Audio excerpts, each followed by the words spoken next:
AM 560, The Answer.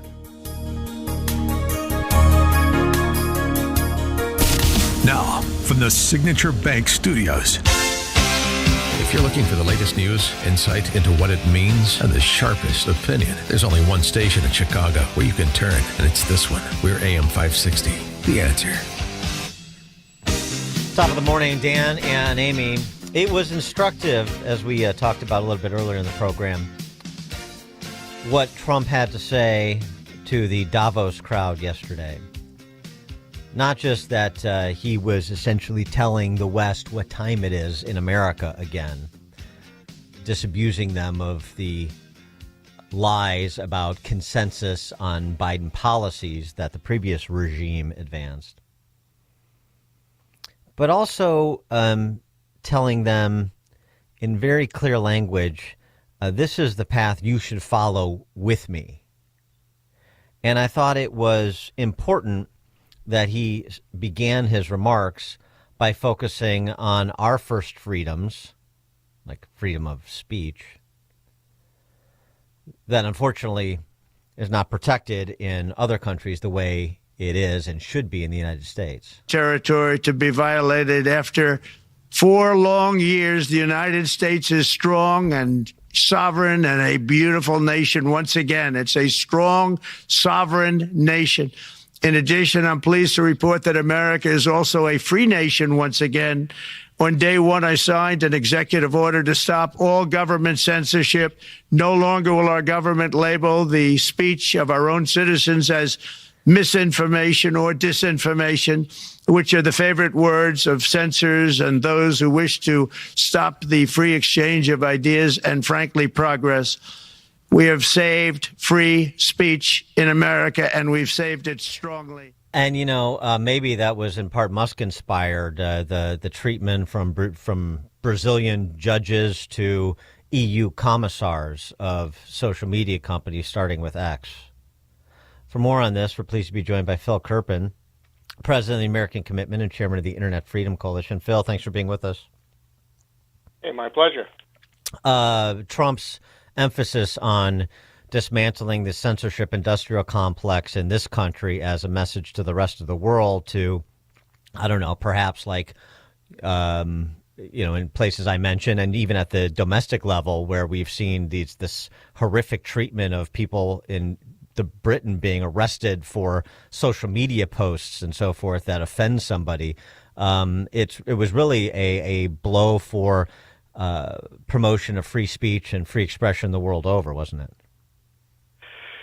Yeah, it was pretty incredible. The not just the tape speech that Trump sent, but the live speech that Javier Milei gave, and the response. It's interesting. You had all of the ultra elites, the elites of the elites who gather in Davos for this thing, and a year ago they were all talking about how Malaism was a disaster, and Trump was never coming back, and this year it's like they've got to reconcile themselves to the world as it actually is, and it's the opposite of what they wanted and that they stood for and that they spent all kinds of money to create. And, neither of those guys really minced any words about their victories and about what they've accomplished. And, of course, Milei had already won his election a year ago, but everything he's done has worked, which is the opposite of what they all said would happen. And Trump is now standing up for basic Western values as well, and particularly the value of free speech and free expression, which, most of these countries don't have a First Amendment or anything like it, including Great Britain, where, as you pointed out, they've fallen pretty far in terms of, actually putting people in jail for social media posts. And Trump is saying, that it's wrong. He's articulating the case for that, and it's pretty hard to dispute what he's saying, I think. Well, and also you have social media companies that are subject to American social media companies that are subjected to massive fines for violating the diktats of the EU when it comes to content moderation, and that's part of it, right? I love that part of his speech where he said, look, you might not love Facebook or Apple or Google, but these are like some of the greatest companies in the world, and they're American companies, and Europe needs to back off all of their crazy rules and regulations and fines and taxes on these companies, because we're going to push back and fight against you. And by the way, he's sending Andy Puzder, the former CEO of Carl's Jr., to Brussels as the U.S. ambassador to the EU. And Andy is a pretty aggressive guy. He's going to represent U.S. interests, I think, very effectively, and be a great spokesman for Trump over there. Yeah, we've had him on our show many times. He's going to be good. Very, very much aligned. You're right.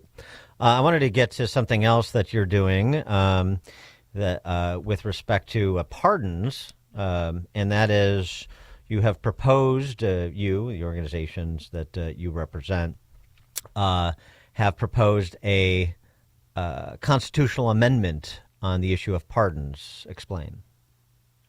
It was actually a law professor at Harvard, one of the only good guys at Harvard. Stephen Sachs is the Antonin Scalia chair at Harvard.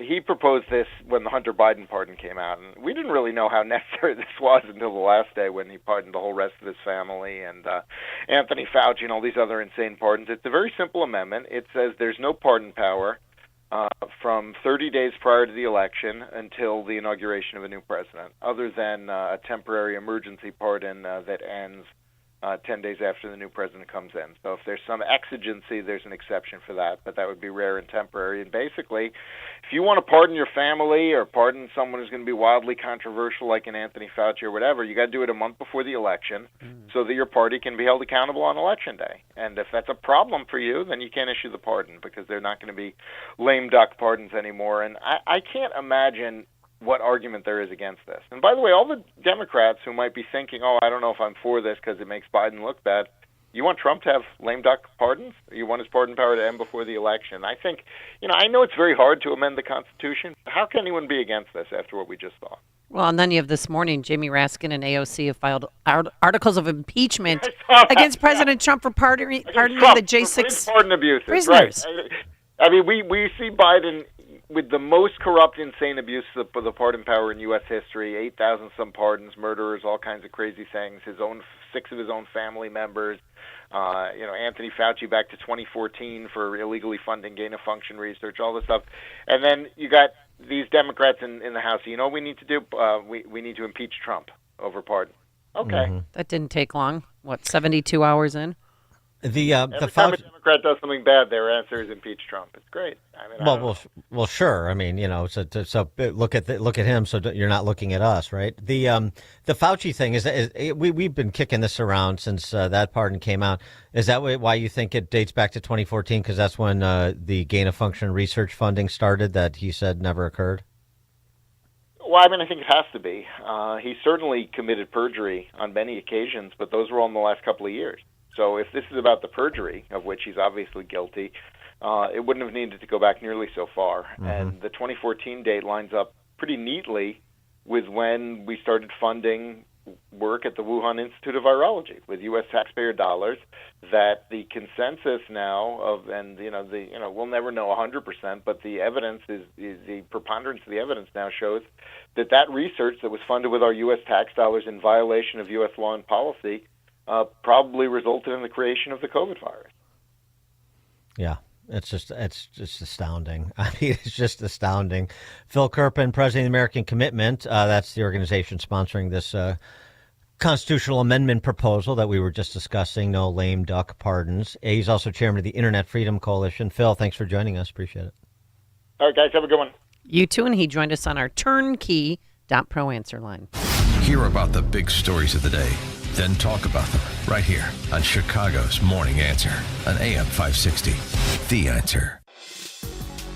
Itching to swing that 9-iron but don't want to wait until the spring thaw? You're in luck because the Tinley Park Golf Show is here to help. Golfers of all ages and skill levels are invited to come out from January 31st to February 2nd at the Tinley Park Convention Center for 3 days of golfing fun, including a driving range, aisles of newly released equipment,